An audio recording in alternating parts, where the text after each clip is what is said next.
Ayan mga tropa, mag-iiwan tayo ngayon ng bakas dito. Sa mga nakakaalam, dito to sa Bangad. Ayan, Kanto Bangad yan, papunta ng Kanto Bangad. Ito naman, papunta ng Pangatian yun.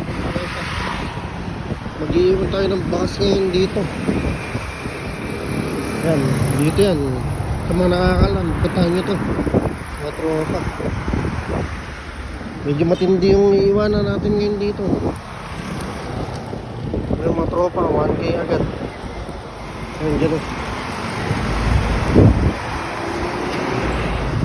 Iwanan natin yan mga tropa dito.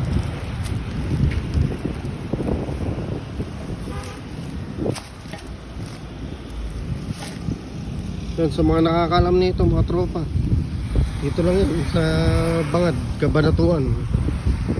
Puntahan nyo na, unahan mga tropa. Mag-comment, share, follow kayo para updated kayo sa mga pag-iiwan natin ng mga bakas tropa. Salamat.